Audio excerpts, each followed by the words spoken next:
Bonjour et bienvenue sur cette nouvelle leçon d'Autoplay Media Studio.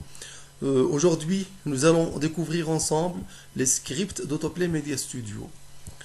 Comme vous le savez, Autoplay Media Studio est doté d'un menu Object.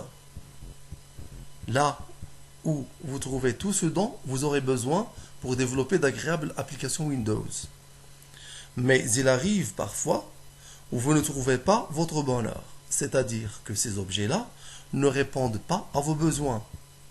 Eh bien, sachez qu'Autoplay Media Studio est doté d'un script qui rend facile le développement d'applications Windows.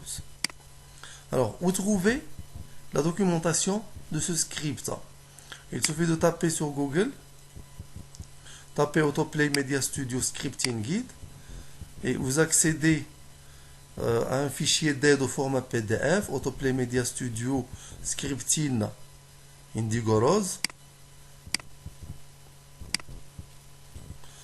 Alors, sur ce fichier-là, vous trouvez tout ce dont vous aurez besoin pour apprendre ce script-là.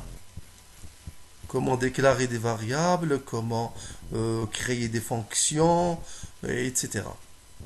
Alors, nous allons commencer par des exemples simples. Nous allons voir comment afficher un message sur une boîte de dialogue. Alors, tout d'abord, je crée un bouton de commande sur lequel je vais insérer le script.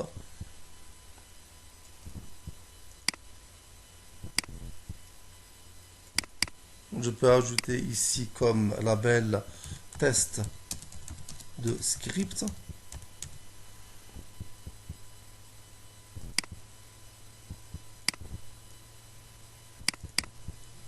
J'utilise l'onglet script pour ajouter un script.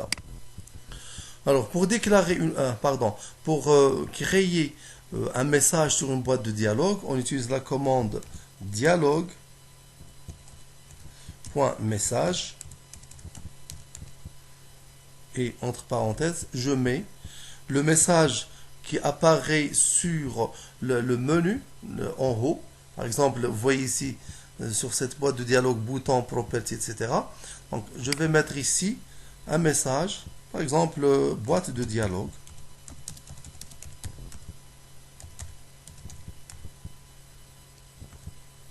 Ensuite, virgule, le message qui apparaît sur la boîte de dialogue. Je vais mettre bienvenue. Je ferme parenthèse et je mets un point virgule à la fin. Je clique sur OK et je teste. Je clique sur le bouton et vous voyez, il me donne une boîte de dialogue sur laquelle il y a le message de bienvenue. Nous allons voir maintenant comment créer une variable.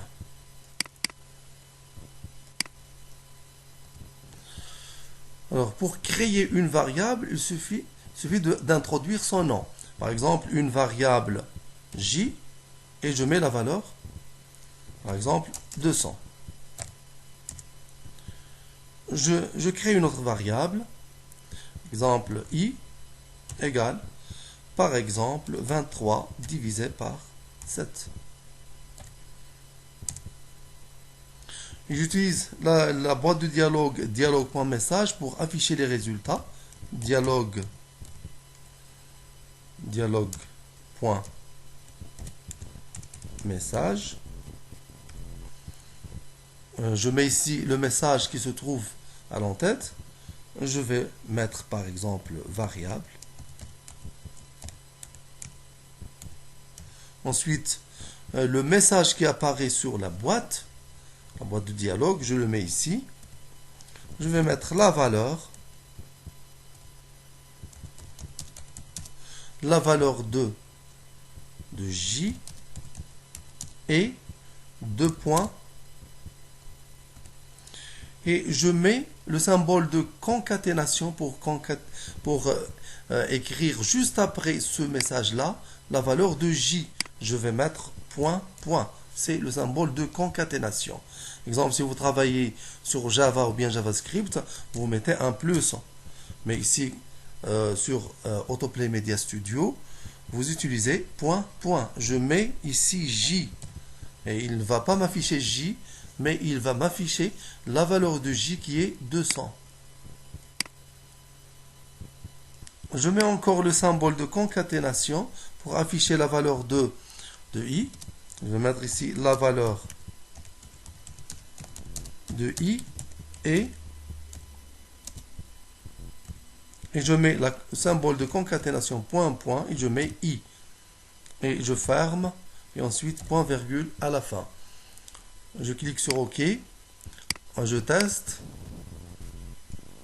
Je clique sur Test Script. Il m'affiche la valeur de I est 200. La valeur de I est 3,28, etc. C'est-à-dire que Autoplay Media Studio, il a évalué la variable. Il a fait l'opération de division. Ici, j'ai introduit la variable 23 sur 7. Il ne va pas m'afficher 23 sur 7, mais il m'affiche la valeur de la fraction 23 sur 7. Nous allons voir maintenant comment créer une fonction ou bien une petite application qui demande à l'utilisateur de taper son nom et lui renvoie bienvenue avec son nom. Donc, nous allons créer une fonction. Function. Je lui donne un nom, par exemple name, function name. Je mets les parenthèses et je mets les instructions de la fonction. Je mets tout d'abord la variable sur laquelle l'utilisateur va saisir son nom. C'est une variable locale, c'est-à-dire locale à cette fonction-là. Local name, pardon, je vais mettre nom, je change. Local nom égale dialogue point input. C'est-à-dire, ça c'est une commande qui demande à l'utilisateur d'entrer une valeur, ou bien de saisir une valeur. Il va saisir une valeur, c'est son nom, et la valeur sera affectée à la variable nom. Je vais mettre ici un message vide comme ça, virgule, le deuxième message, tapez votre nom.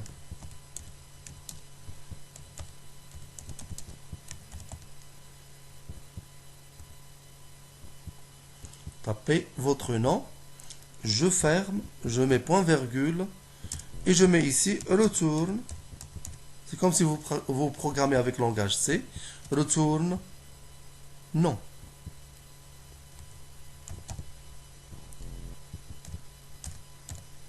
Et je mets and pour finir ou bien pour terminer la fonction.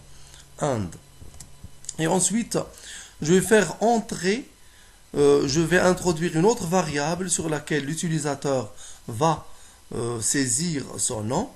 Je vais mettre par exemple nom de égale, ou bien votre nom égale la fonction. La fonction, nous l'avons nommée name, donc je vais mettre égale la fonction, avec des parenthèses bien sûr. Name, la fonction name, point virgule, dialogue.message pour afficher les résultats, dialogue.message, je mets message vide à l'entête, virgule, deuxième message qui apparaît sur la boîte de dialogue, bienvenue, bienvenue. Je ferme les guillemets et ensuite je mets le symbole de concaténation et juste après je mets le nom de la variable. Le nom de la variable c'est votre nom.